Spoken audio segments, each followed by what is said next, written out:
आप सभी जानते हैं कि कांग्रेस पार्टी और कांग्रेस का शीर्ष नेतृत्व और राहुल गांधी जी, हम सब इस बात को कई बार दोहरा चुके हैं कि करप्शन को लेके हमारी ज़ीरो टॉलरेंस है।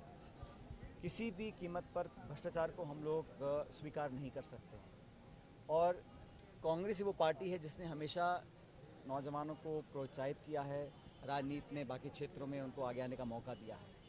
तो नौजवानों के साथ अगर कहीं गलत होता है या कहीं उनके साथ नाइंसाफ़ी होती है तो मैं समझता हूँ पार्टी हमेशा उसके खिलाफ रही है। भ्रष्टाचार और नौजवानों के भविष्य, इन दो मुद्दों पर किसी प्रकार का कोई समझौता कोई करे या मैं समझौता करूं, ये संभव नहीं है। अभी एक दो दिन पहले मेरी बात दिल्ली में हुई थी। कांग्रेस का जो शीर्ष नेतृत्व है, अध्यक्ष जी हैं, बाकी सब लोग हैं, जो मांगे मैंने रखी थी उसका पूरा संज्ञान पार्टी को भी है। दिल्ली में परसों ही मैंने बात की है और मैंने कहा था, जब मैं 15 तारीख को मैंने एक सभा को संबोधित किया था जयपुर के अंदर, कि भाजपा के शासन में, वसुंधरा जी के कार्यकाल में जो जो करप्शन के मामले उठे थे, जो खुद अशोक गहलोत साहब ने, मैंने, तमाम कांग्रेस नेताओं ने अपने मुंह से कई बार हम लोगों ने इन बातों को रखा था और ये बात पब्लिक डोमेन में है, तो उन पर एक प्रभावी जांच होनी चाहिए। और जहाँ तक राजस्थान पब्लिक सर्विस कमीशन है, वहाँ पर काफ़ी पद खाली पड़े हैं और कुछ नियुक्तियाँ ऐसी हैं जो मैं समझता हूँ बेहतर हो सकती हैं। इसलिए उसका मूल चूक उसमें परिवर्तन लाना, उसकी फंक्शनिंग में, उनकी नियुक्तियों में मापदंड तय हों।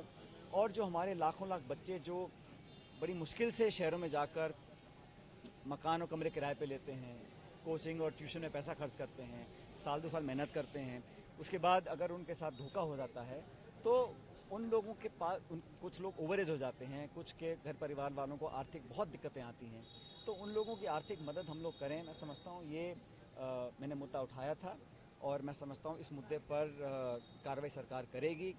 जैसा मैंने कहा, परसों मैंने इन बातों को दिल्ली में सब इन बातों को जानते हैं और मैं दोबारा कहना चाहता हूं कि जो मैंने इश्यूज़ उठाए थे, खासकर करप्शन के इश्यूज़, जो व्यापक भ्रष्टाचार, यहाँ लूट मची थी भाजपा के शासन में, उसके खिलाफ कार्रवाई करनी पड़ेगी। और जो नौजवानों को इंसाफ दिलाने की बात थी, उस पर मैं समझता हूँ किसी प्रकार का समझौता करना संभव नहीं है। और मैं उम्मीद करता हूँ, क्योंकि आज मेरे ख्याल महीने का आखिरी दिन है और मैंने 15 मई को इस बात को कहा था कि सरकार इस पर जल्द कार्रवाई करे और ये बात सब जानते हैं।